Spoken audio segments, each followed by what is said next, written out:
sige. Playback. Ayan. Pagka magpo-playback lang po kayo ma'am, click nyo lang tong home icon. Oo. Ayan.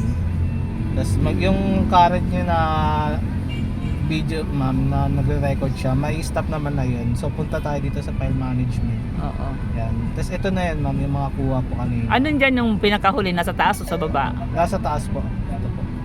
So yan, ipi-play ko lang yan. Paano siya i-play? Ayan, 42 seconds yung tulad ng kanina. Click nyo lang po ma'am. Tapos, Oh, saan ang play dyan? ayan ma'am, nag-play na po. Diba yan? Oh. Ayan siya lahat, diba? Oh. Click nyo lang po yung gusto nyo i-play. Kasi yan, nag-playback na siya. Magpi-play na siya. Opo. Ano naman ma'am. Sige. Tapos ganun din po. Ito yung sa harap. Ito po, video F. Video B naman po yung back. Yan po yung front. Tapos yung ano naman po, yung dito sa lobby to, video I. Ayan po. Ayan lang naman. Sige. Tapos ito ma'am yung sa sensor niyo ma'am, yung maingay, i-off ko na lang po ma'am para ano. Hindi siya kayo mag-iyan.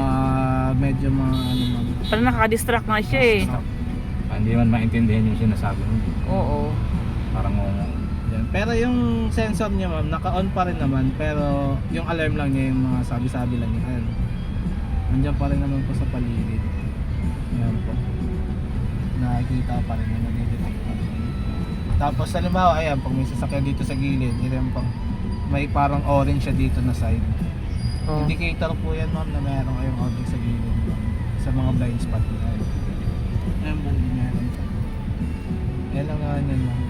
Ang ano lang ma'am, ang bago lang po is wala po yung ano niya. Wala lang yung alarm niya, yung maingay. Sige. Tapos kung halimbawa ma'am is gusto niyo makuha yung mga record niyo po, pwede siyang i-connect sa wifi po ma'am. Ayan. Punta lang kayo dito sa system system settings. Tapos punta lang kayo dito sa may wifi app. Ito. On niyo lang to ma'am. Tapos download na lang po kayo ng ng Vjur. Yung ganito po na app.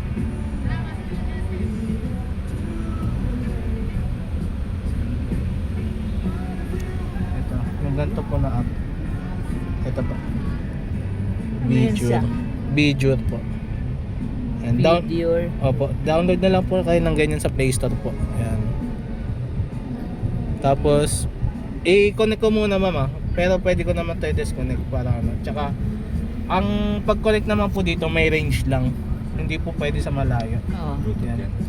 Parang wifi ano siya. Parang connection. ikukunin ko sa cellphone Opo. ko yan. Para pwede nyo po makuha yung, doon nyo na po makukuha yung mga video nyo po ma'am. Hindi nyo na po kailangan tanggalin po yung SD card. Okay. Okay yun. Para pag halimbawa, wag naman, kailangan ko yung replay. Ayan ma'am, tatry ko po muna mama. Okay lang, just add camera.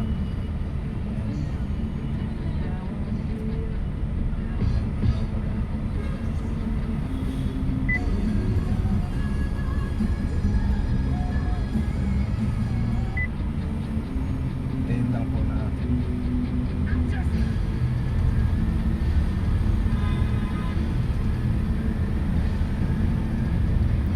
Tapos hanapin lang natin ma'am yung pangalan ng dashcam po. Ito. QCY ano po. Ito. Ayan. Tapos yung password niya ma'am 1, 2, 3 hanggang 8 po. Ayan po. 5, 6, 7, 8. Ayan ma'am. Tapos connect lang po natin. Ayan, hintayin lang natin siya connect. Video VIDURE. Tama ba? Apo ma'am. IVII. VIIDURE. Apo. Ayan. Ito po. VIIDURE. Yes. Ayan ma'am, nakakonect na po tayo, di ba? Oo. Ngayon, balik tayo dito sa application natin. Tapos ito na po yung ano niya ma'am. Once na nakakonect tayo sa dashcam po, hindi na natin ma-operate yung dashcam ma'am. Igalaw-galaw natin, hindi na po. Naka-live na tayo dito sa cellphone. Ayan po. Kung ano po nakikita sa dashcam, ito na din po. Nakikita. Tapos, kung... Hindi naman magagalaw yung dashcam? Opo, habang nakakonect kayo ma'am. Dito nyo na din po siya i-settings. Yan, kung halimbawa is may gusto kayong gusto niyo mag-reformat po, ayan, nandito na rin po lahat.